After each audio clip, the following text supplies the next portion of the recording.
Welcome to the VOC Podcast.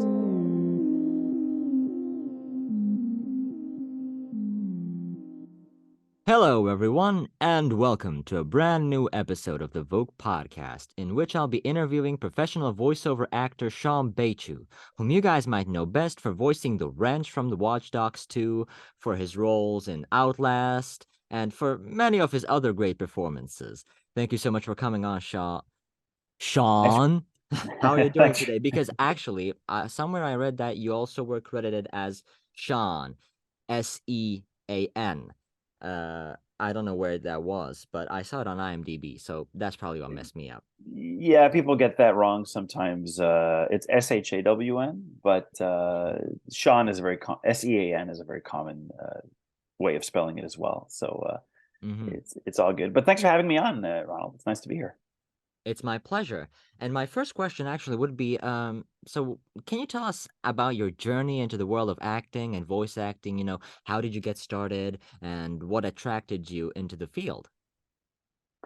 Sure. So I've always been, ever since I was a kid, I loved entertaining. I loved telling jokes and kind of being the center of attention. But I never thought it could be kind of turned into a Montreal, which is a great city, but not very, Hollywood adjacent. Most people who wanted to become actors would go to New York or at least Vancouver, if not, in the States to go to LA and all that stuff. So I never really saw it as a real possibility being an actor. So I kind of just, did that as a hobby. I was always the first one to stand up in class when we do readings of plays, or when anyone needed a narrator or a presenter for anything, I was always volunteering to get up in front of the class and perform in front of people when everyone else would be frozen in fear. I'd be kind of just volunteering all the time. So after I went to CJEP, I went to college and studied biochemistry for a while. And then I realized I'm not happy doing this. I don't want to be a biochemist. I want to be an actor. So I looked around at my options and I saw that there was a college, in Montreal that offered a theater program. So I transferred over there, auditioned, actually got refused because I wasn't very good at the time. But I took some drama classes as part of my electives. Then I reapplied the next year at the suggestion of one of my teachers, who I owe a lot to because she kind of steered the course of my life into acting. Because if it wasn't for her suggesting I reapply to the program, I don't think I would have pursued it. So she got me into the callbacks for the program the next year, and I got in. And that pretty much changed the course of my life. I learned all about acting and movement and voice and theater and stage combat. And it's where I met my wife. She was also a student there at the time to be an actor. So she no longer does acting, but she's still my wife. So that's nice. And after I graduated, I just kind of started plying my trade and, got an agent and joined the union and, auditioned for a million things, eventually started booking a bit of work. And then I branched out from there doing, more specialized stuff like motion capture, voice work, stunt fighting and stage combat, that kind of thing. So it took me about 10 years maybe after I graduated for things to really pick up and to have a proper career. So I'm very thankful to the support I had in those years from my parents, my family, and my wife. But now, I've been doing great now, I think, for well over a decade. And there's always new challenges that present themselves. But to me, that's part of the journey of the actor, Well, sure. Well, I'm really glad that you've been able to make yourself a career out of this, So am I. out of a hobby. Yeah. Actually, speaking of specialized stuff, I saw on IMDb that you have a credit in the first Harry Potter film. Uh, it probably wasn't a role or something, but it says Harry additional crew. Potter? Yeah, not You, sure if the movie, the the movie. theatrical Yeah, release? Oh, wow. No, that is it's not true at all. that's weird. Really? Are you sure it was me, Shawn Baichoo? Really? Yeah, on your IMDb page. Yeah, I mean, I'm not sure if it was you, but it was credited on your page, so that's Well, why I it's thought weird though, because there things was a pop up on connection. that page all the time that aren't true, and I don't update the IMDb. Productions do. My agent does on occasion. Mm-hmm. Like last year, I had a credit for an upcoming game, that I Uh-huh. never worked on, that I never heard of. It was up there for months. I think they took it down eventually. Oh, I would have okay. loved to work on Harry Potter, but no, I'm sorry to say that I did not work on that movie. Well, good to know. Good to know that we've been able to I'm sell this. I'm gonna have Yeah. to go look at my IMDb page now and look for inconsistencies. Yeah, because yeah, as you know, anyone can update that. If it fans, Yeah, so I don't know if that's someone's idea of a prank or maybe someone thought I was in the film. I mean, I don't know maybe. who would have thought that. That was quite a while ago too. That movie came out. Yeah, Um, 2001. So that's why I wanted wow, to really? ask Okay. about that. Yeah. That's really interesting. Okay. All right, moving on. Could you share some of your most memorable voiceover roles and what made them stand out for you? Sure. So I mean, I guess the obvious answer for most people is Wrench. I mean, I did Mm-hmm. work a lot on Wrench. What I loved with Wrench, I think more than anything else I've ever done, is what I love more than anything as an actor is comedy. I love comedy. I grew up with comedy. I had a sketch comedy troupe years ago. We did shows. We did the Just for Laughs festival. Like, we were pretty active. I wanted a sketch comedy show at some point. I never really kind of got it off its feet. So I love comedy. It's probably my greatest strength, but I never have the chance to play comedic characters. A lot of the stuff I do in Montreal is either very serious, if it's film or TV. I'm playing cops or paramedics or thugs or Mm, bad guys, which is fun. I indeed. love that too.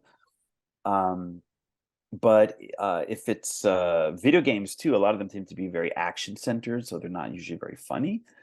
If you look at my other parts, Outlast is a horror game. Rainbow Yeah. Six is a tactical shooter. Assassin's Creed is a stealth action game. Right? They're not really fun. They have humor, but they're not funny games or Yeah. funny characters. So Wrench to me was the opportunity of a lifetime, and it just Okay. kind of came about because I was working on the first Watch Dogs, and the guy who directed that was in charge of the demo for the second Watch Dogs and said, "Hey, do you want to play this character named Wrench? I want someone with your energy and your comedic sensibilities to come and kind of give him life." Because originally Wrench was going to be this like kind of really gruff, boring, kind of big, muscular punk guy who, it's Hmm. kind of very stereotypical. And they wanted someone who was like a motor mouth and funny and lots of pop culture references. And that really was up my alley. So I got to just open up the floodgates with who I am Yeah. as a performer with Wrench. I got to really improvise a bunch and just be zany and crazy, which I never get to do. So I absolutely loved the chance to do that. And I really think that came through in the role because fans really connected with the character so Sure much so thing. that they had Yeah. him back for Watch Dogs Legions for Bloodline, and Yeah. the main game itself. Actually, you could play him as a character now, which I think is great. So I'd say Wrench is probably because of that. Also, I got to work with an amazing cast of people. Jonathan and Ruffin and Yes. John who played T Bone, um, and they were all like everyone was so great and warm, and we all bonded and connected, and it was such a nice experience. We're on set every day. We were hanging out. So like it's not just the character, but it's the memories associated with creating that character that Indeed. that really stand out for me. Lion is a great character, and I love the game, Rainbow Six, and Outlast was fun. But Outlast was really intense because it was a lot of misery and screaming and crying, Definitely. and We'll scared. get to that in a And few that minutes. stuff's fun to do. It's Sure. super fun to do, but it's draining. And I'm Yes. mostly alone for that stuff. When I'm lying, I'm just in a booth by myself. When I'm doing Outlast, it's just me. And I had a few scenes with Erica, who played my wife, and the second one, who played Lynn. Mhm. But apart from that, it's just me in a booth, so it's not the same experience.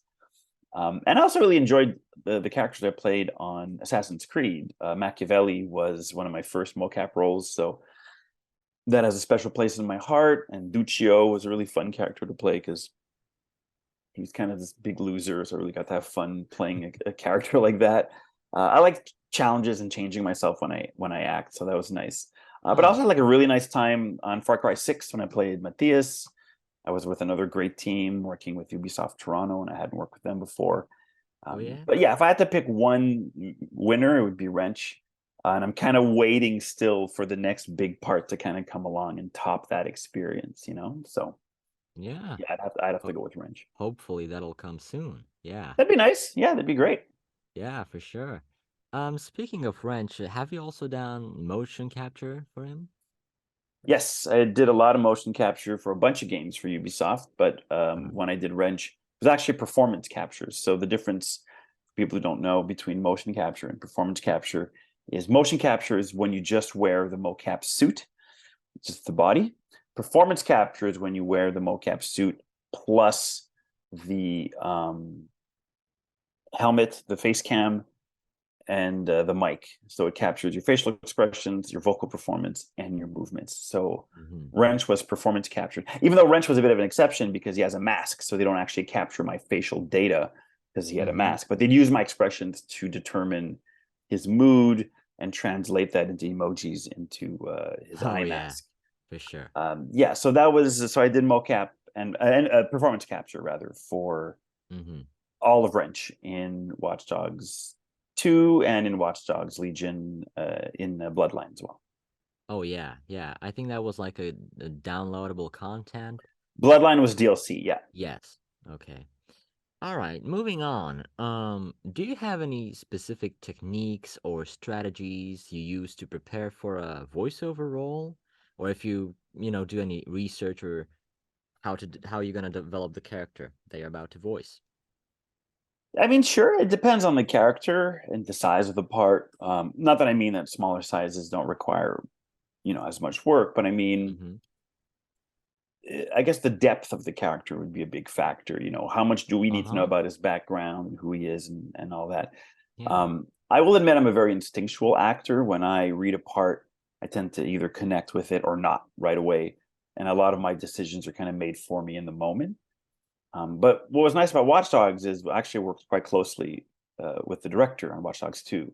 So we really got to delve into Wrench's psychology, his attitude.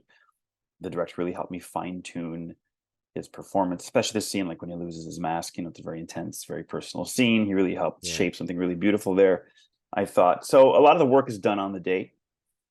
I focus on learning my lines, being off book so I can focus on the choices to make that day, the context.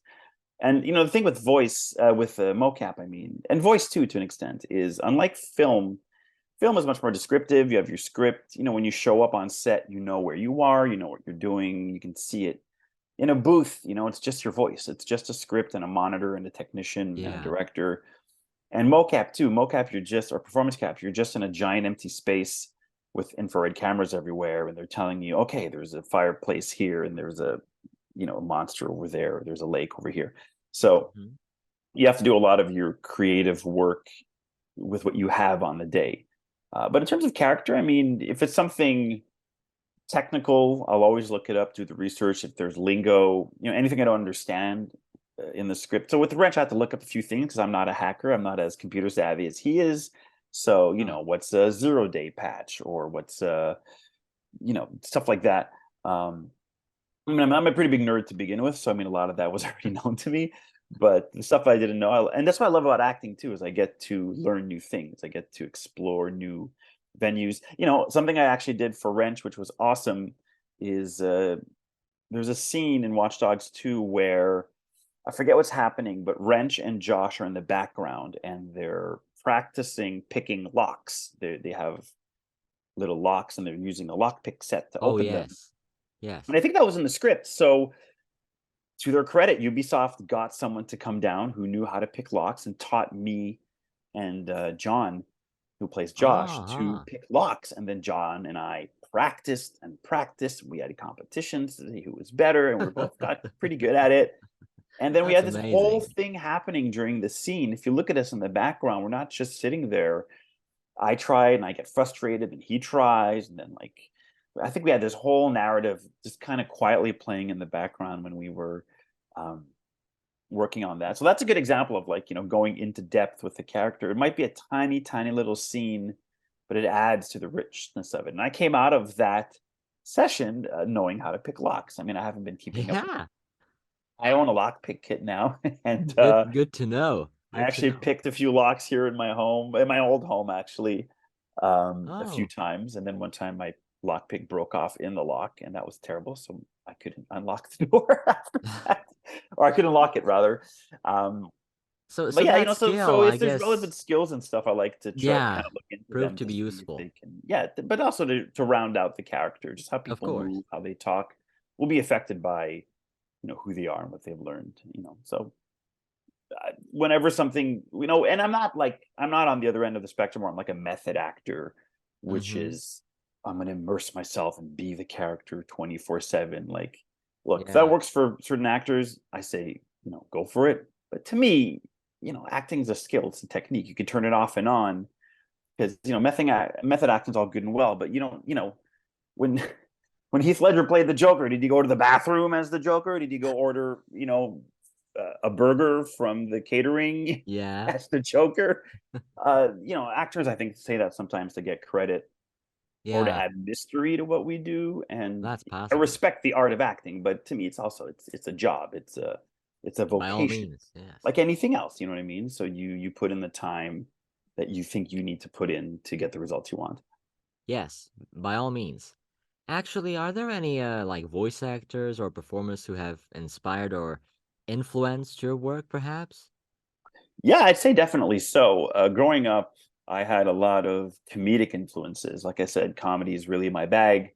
Yes. So John Ritter, I used to love Three's Company. I loved him in terms of physical comedy. He was like this clown.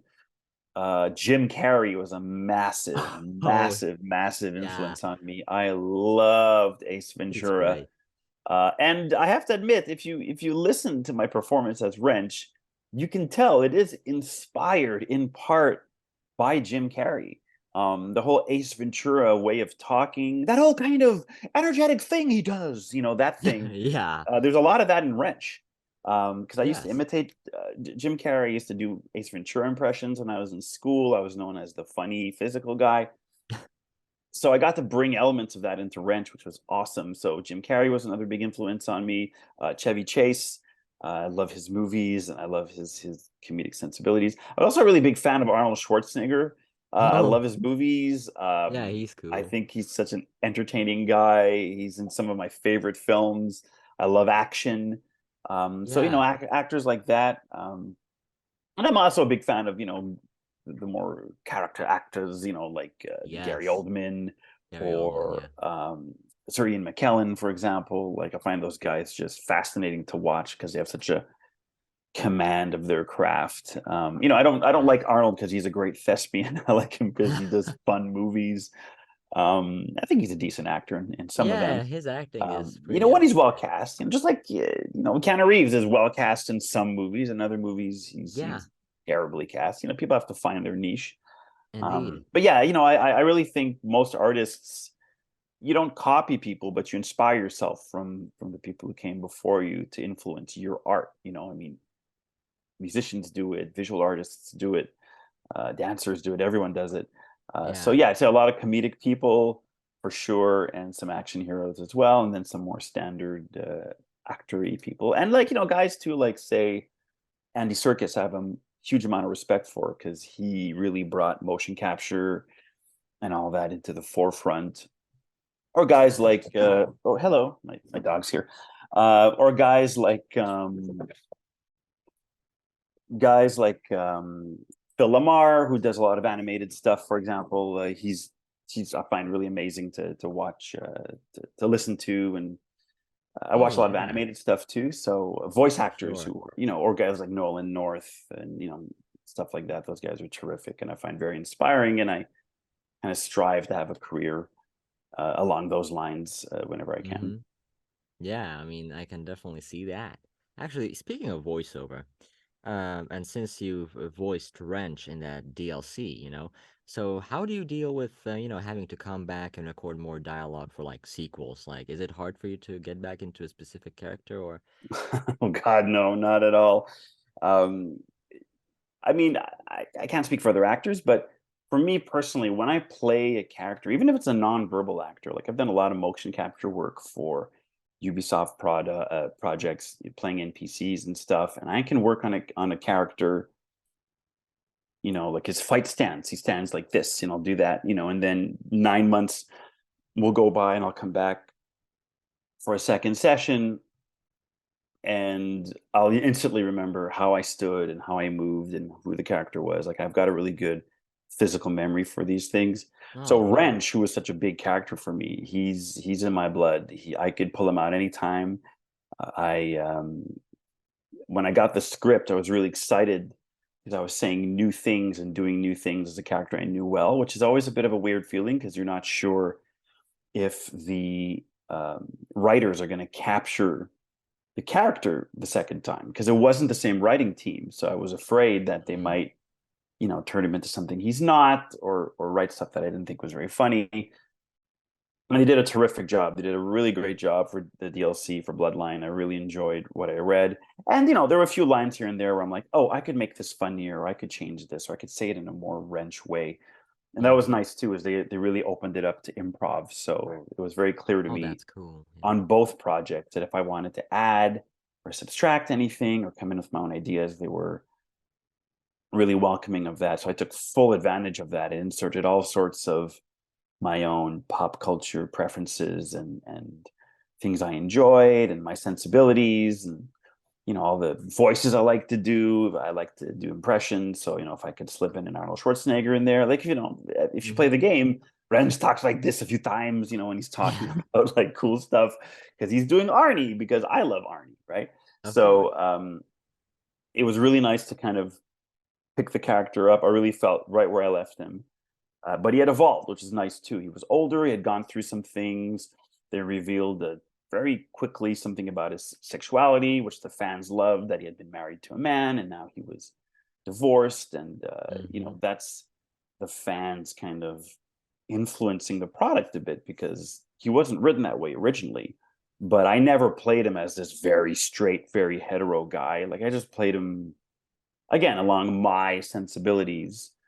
I am straight, but I mean, I'm very open Yeah. minded. So, and I'm not a big believer in like the more, I guess we call them traditional markers of masculinity.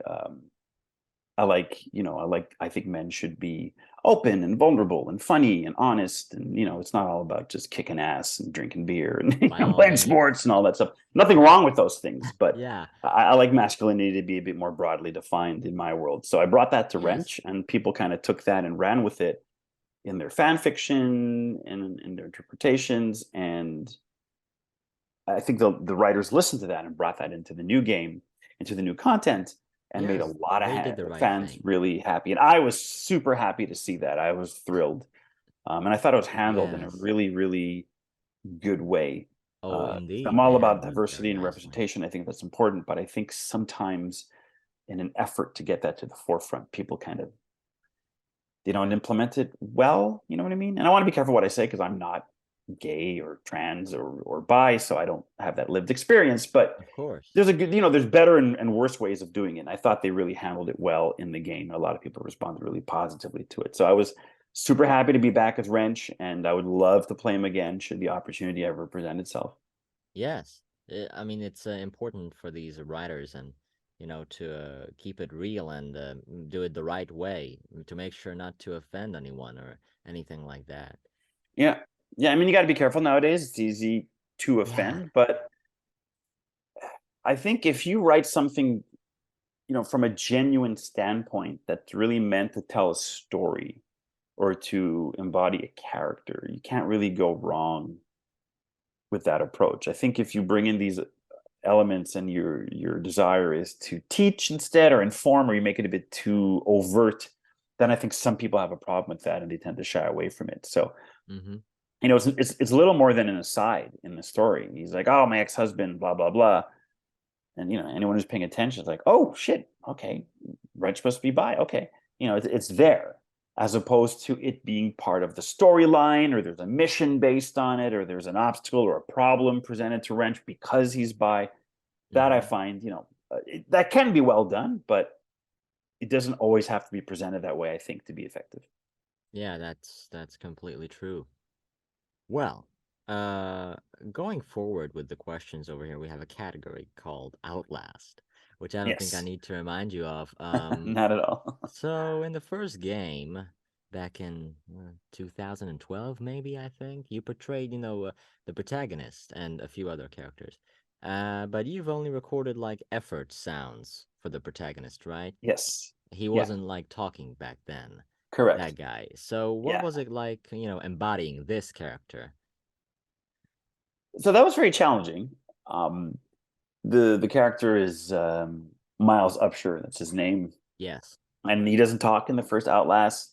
I think they did that because they wanted the player to be more immersed in the game. Because if you only hear breathing, then still could be you, right? The Mm-hmm. voice and the words make it someone else.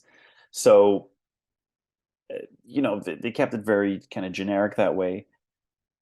It was challenging, but I didn't find it that difficult, mostly because, again, I'm a very expressive person physically. I do stunt fighting, I do all that stuff too. So to me, to Mm-hmm. have a vocal equivalent to physical expression, to me, wasn't a very big deal. Like, I didn't have to reach very far. And, I had great direction. The director was really great. And I also had a lot of help visually because there was references, there was images, Oh, really? there was footage, there's gameplay footage. So, when you're walking and you look down and there's a carpet of dead babies under your feet, like it's Oh, so yeah. Yeah. disturbing. Yeah. It's not hard to imagine how terrifying that would be. So, the sentences got intense, and I think a couple times I might have come close to making myself ill because I was, hacking or coughing or Yeah. like the scene. I remember the scene when Miles gets his fingers cut off. Okay, He yeah. gets two of his, I think, gets his index cut off on each Yeah, hand or yeah, yeah. something like that. Uh, that they wanted it as one take. So it Oh. starts when he's in the elevator. They wheel him out into the room. The guy, I forget his name, was it Traeger? I forget his name. I Yeah, forget his Traeger, yeah. Traeger takes the giant scissors and then he talks and he cuts off one finger, then he cuts off a second finger, and Miles is screaming, and then he throws up, and then he gets Yeah. free, and then he escapes. Like Uh, all of that was one take. They didn't want to break it up into chunks, Really so impressive. that was very Gotta say. demanding because by the end I was lightheaded, I was sweating, I was almost throwing up for real because I was really into it. And I find Yeah. when you really um, try to emulate a physical state as a voice actor, I mean, as an actor in general, but when you can only use your voice, me personally, my body tends to go, "Oh, is that what we're doing? Okay, cool." So if we're sad, we'll start crying. If we're angry, our heart rate is going to go up, and we're going to get flushed. If we're sick, we're going to feel nauseated, and I'll start up your gag reflex, Sean. I'm like, no, no, we don't need to do that for real. We can just Yeah. keep it to the sounds, and that's good enough. Yeah. So that gets kind of draining, and we did that, I think, two, maybe three times in order to get it. Oh. So it was a fun challenge, though, and I think it Nice. turned out great. I'm really, really happy with both those games. I think they sound really awesome. And then, it's the same thing in Outlast 2, but this time I had dialogue, which made it easier, and I had a wonderful co-star to work off of, which also made it easier. And, when there's an actual live person you work with over the course of days and weeks, you come to like them and appreciate them. So, when you have to picture that Mm-hmm. person in danger as your wife, it's easier than just some nebulous concept. Like, here's a drawing of the person who doesn't exist. She's the love of your life. Feel bad Uh-huh. now. So those things help too. But Well, yeah, it was a yeah. welcome Yeah. challenge, and doing vocalizations like that, those are called onos in the voice industry, and it's Oh, no. basically things like efforts, Yeah. jumping, hitting, getting hurt, being on fire, coughing, falling, getting wounded, sneaking, climbing, all that stuff. I have a lot of experience doing that from a whole bunch of different games. So when it came time to just do that for a part, I thought I was pretty well equipped to handle it. Well, you did a hell of a good job, I can say. All the Thank fans you. I thought appreciate so. that. And I mean, not sure if you recorded for the DLC specifically, or if they just used different takes, but you also voiced someone named Waylon Park. There was like a Yes. DLC for the. I'm not sure if you recorded those separately, or if they just used some other takes from So Miles. yes to both. So as I recall, I believe Wayland was some audio footage of audio data of my performance as Miles, and then they needed new audio for different sections, new sections of the game. So I came in, as I recall, and recorded that specifically. And then they just combined that with what they had in the first Outlast, and that was that was. Did you not feel weird about coming back and voicing a different protagonist for the same franchise?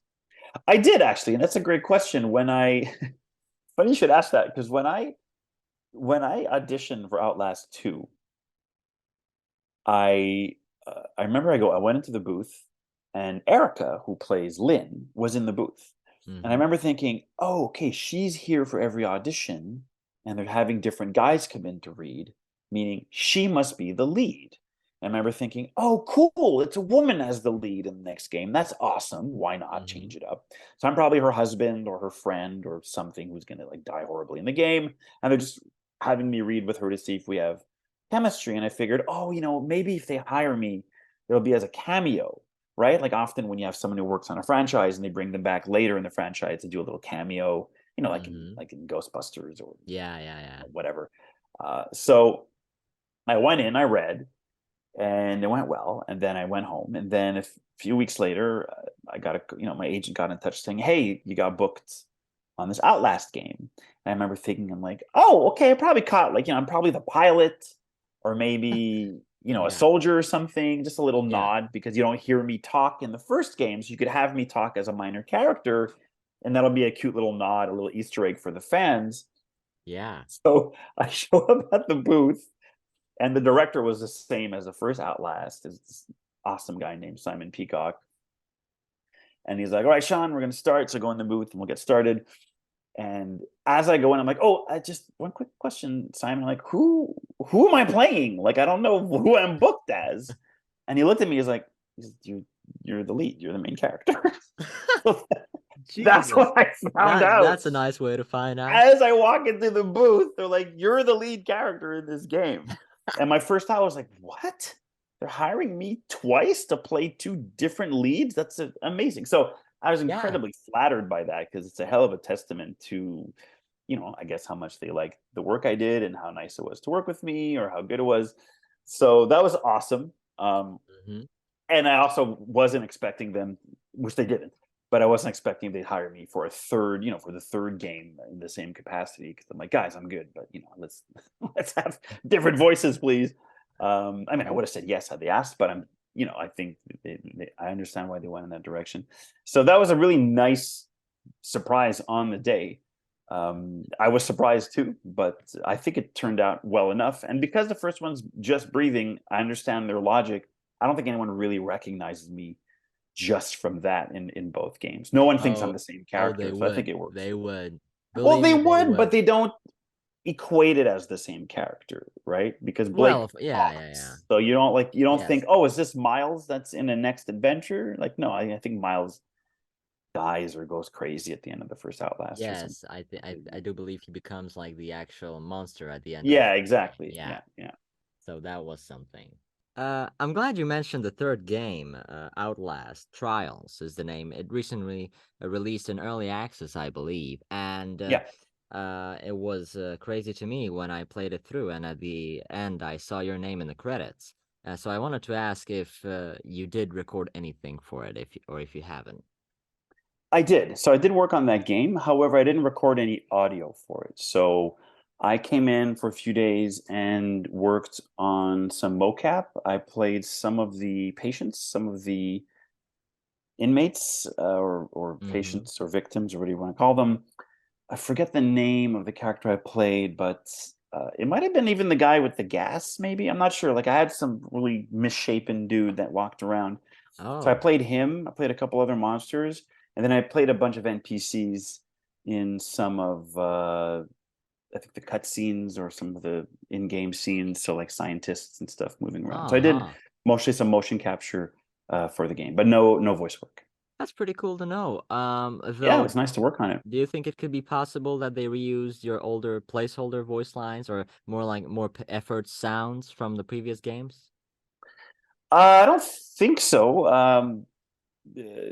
because I didn't record for them and they didn't tell me they were using those files, they wouldn't just use them without my permission. I Mhm. did watch a lot of footage of gameplay. I wanted to see what it was like, and I saw both the male and female protagonists, and none of it sounded like me. It all sounds like whoever they chose to be the actors, and I thought they did a good job. I would have loved to lend my voice to that game too. I think it might have been a nice option for the fans, maybe like an Easter egg or something. It still might Um, happen. I mean, it's still it might, early sure. access, so it'd be really cool. Yeah, sure. I mean, if I get a call from them, I'd be more than happy to go back Yeah. in and scare myself for the entertainment of others one more time. Again, wouldn't be the first time. Yeah, exactly. I'm an old horse at this point. Yeah, well, Outlast, it was an amazing game, filled with horror and tension and whatnot. Yeah, amazing portrayal, really, from your end Thank you. for all the characters, not just Miles or Blake. Really excellent performances. I mean, your voice really hasn't changed a lot throughout the years, so that's cool. No, it hasn't. I mean, I think I have a relatively young sounding voice, so it's not, I'm not a chain smoker who's like ruining my voice or anything. I try to take care of it. But yeah, I think Outlast is very much a product of, uh, all the people who worked on it, because a lot of the actors who played characters in both those games, people I know, they're friends of mine, fellow actors, and they all did, I thought, an amazing, outstanding job. Because I mean, it's good to be invested in the character with his fear, but it also takes other actors creating fearful situations for that to be the case. And I thought they Mm-hmm. all did a really amazing job at that, and a really superb direction as well. Mm-hmm. Yeah, I mean, all of the actors did an amazing job. Yeah, agreed. So, yeah, by all means. Do you think some of the Outlast fans could get a shout out in one of the characters' voices? Maybe Blake in this case?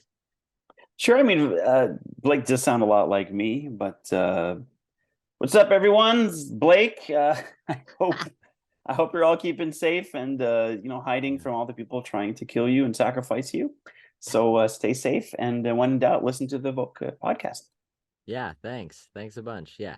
Actually, before we wrap this up, one last thing I wanted to talk about is The Punisher. Yeah, awesome. I'd love to I talk think about that that. was like a short film or something Yeah, like that. yeah. Yeah. So, how did that come about? That's a great question. Not a lot of people ask me about that.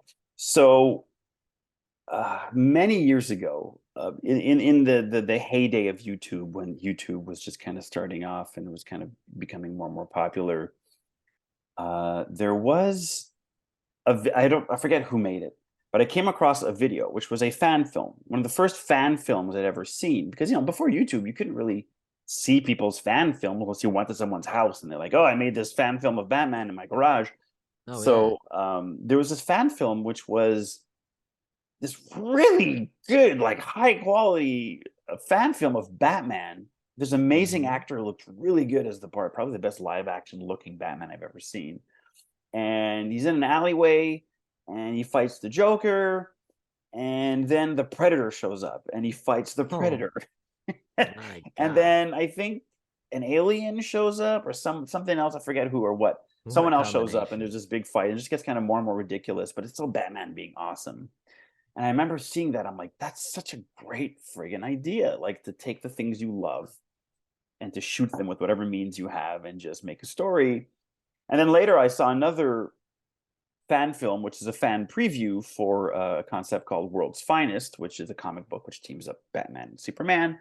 And Mm-hmm. they had like Batman, they had a guy playing Superman, a guy playing Lex Luthor.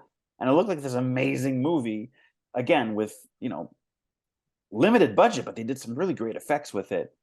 And I remember thinking, like, man, like these are so enticing. I'd love to, express my fandom that way. But I Mm-hmm. didn't really think about it much more.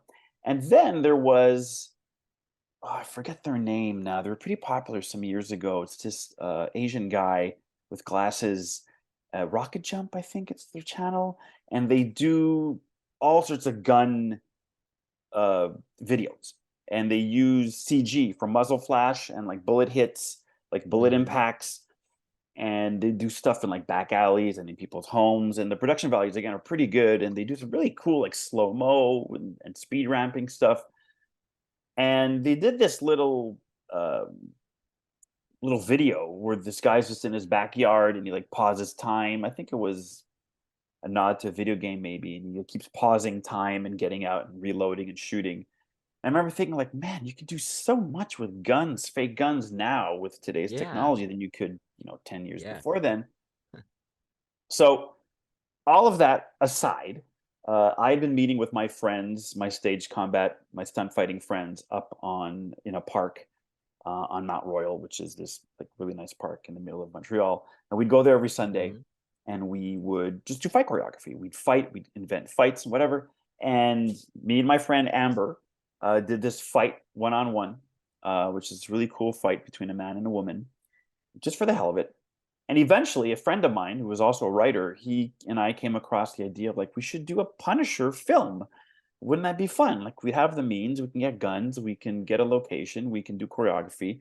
So we actually took the choreography that I did with my friend Amber, and we kind of reverse engineered to make it a Punisher versus Elektra fight. Oh. So we kind of kept working on it that way, and then we went backwards and worked out, okay, why is Punisher fighting Elektra? What happened before this? Why are they there? What happens after? What leads up to that? So my friend and I wound up writing this 20-minute film where the Punisher decides to go to a warehouse and kill a bunch of guys. And before he can kill the main bad guy, Elektra shows up because she wants to get her money because she did a job and they screwed her over. So she and Frank fight, and then she realizes the guy's already dead. So she takes her money and she leaves. And Frank's like, yeah, well, you win some, you lose some, and he kills the guy and he leaves, right? So it's a very simple story, which kind of Okay. loops. It ends kind of with the beginning of the film. There's this neat little, I really like the story idea that I came up with my friend. So we just got together, got some friends to do props and makeup. My wife made the costumes, she did the catering. My friend's brother provided the skate shop he worked at as the warehouse. I had friends That's real building cool. props, they borrowed equipment. Everyone worked for free. We shot it. We shot about 60, 70 hours of footage in 3 days. We were Oh, exhausted, that's cool. but we had tons to work with. We had a friend compose music for it and the whole deal. I was involved with almost every aspect: editing, writing, co-directing, you name it. That's amazing. And a really great guy, Jason Ambrose, was the director, and he really helped, solidify my vision. So we put in all this time, and it maybe took us a year of post-production. Eventually, the film was done. We released it on YouTube, and then Mashimina, which is no longer existing as a website, but Machinima, I forget how I think it's Machinima. Machinima, I think. Machinima, they're like, hey, can we premiere your film? Can you guys be exclusive to us?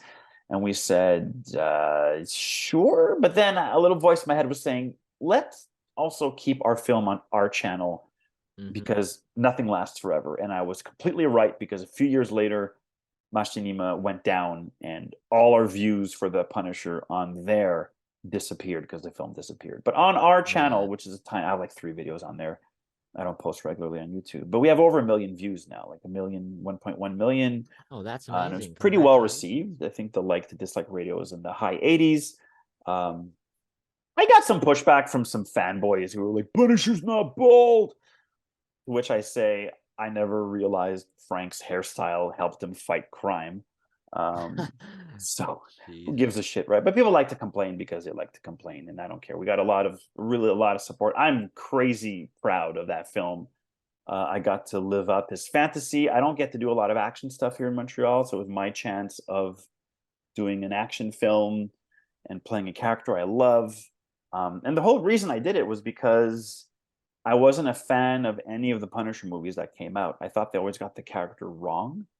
And the Punisher I love is the one from Garth Ennis in the Punisher Max run, which to me is the best Punisher stories I've ever read. Okay, And now I none of the see. movies did that justice. And I was excited when Netflix announced the Punisher series, but this was after I did my film. But I wasn't crazy with what they did with the character either. Is that Uh, the one with the John John Bernthal, I think? Bernthal, yeah, Yeah. he did a fine job as Frank Castle, but to to me, they change a lot of fundamental things about the character, which to me don't make him the Punisher. They make him just some war guy whose family Yeah, got killed by the military. In the comic book, it's I find more intense than that. But cool little side note is Amber, who played Elektra, she was at a Comic-Con or a convention somewhere, and this man walked up to her and says, "You look really familiar. How do I know you?" And she says, I don't know. I've done this. I've done that. I've done the Punisher fan film." And he goes, "That's it. The Punisher's fan film." He said, "I work with John Bernthal. I'm his agent.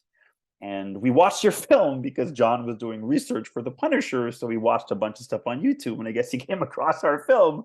So that was a that's nice cool. little acknowledgement, you know what I mean?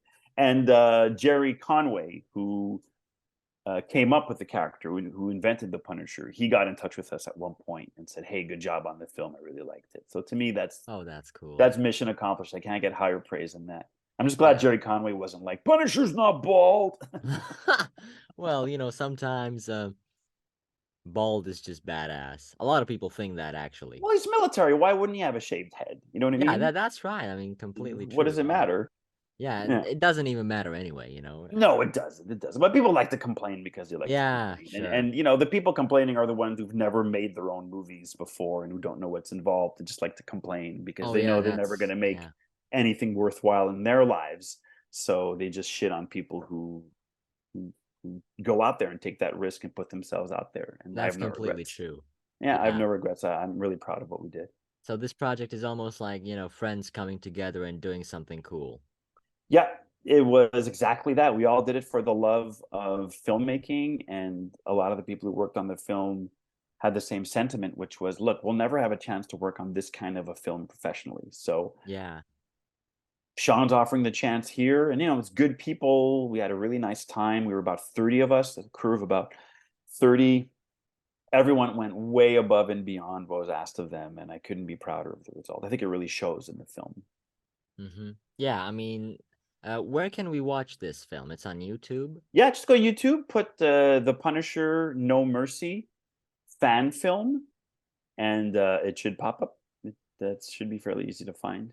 Or we'll include the link in the description if I find it. I should be able to. Yeah, I'll send you. I have your email. I'll send you the link after we. Sure, that works for me. That works for me. That's the way you'll have the right information. Sure. Yeah, thanks a bunch. And getting back to the Outlast fans, some of them really wanted to ask if you'd be willing to just do a few seconds of grunting. I don't know where did they get that from, but they just want you to do okay, here we go. I'll tell a little story non-verbally. Okay.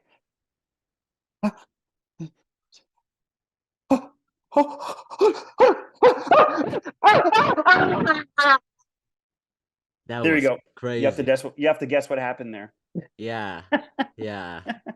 He stubbed his toe. God. He saw a spider and he stubbed his toe. That's what happened. Yeah, I hope that came through fine for y'all who are listening. Yeah, that was very emotional. I felt that. Thank you. I'm glad you enjoyed that. Better than stepping on a carpet of dead babies, I tell you. By all means. All right, Shawn. So, I guess that's your message for them Outlast fans. But do you think you would have anything to say for the VOC Podcast fans? Thanks for taking the time to listen. It sounds like a great show. I checked out some of your clips the other day. It seems like you've spoken to some really interesting people, so I'm very honored to be counted amongst them. So thank you. It was a pleasure to be here. If ever you want to have another chat, I'd be more than happy to come back and talk about other stuff. And thank you so just much. Stay awesome and keep doing your thing, man. Thanks, man. You too. And let's stay in touch and let me know when you're working on something cool, and absolutely. Just so I can congratulate you. Yeah. That'd be great. Thank you, Ronald.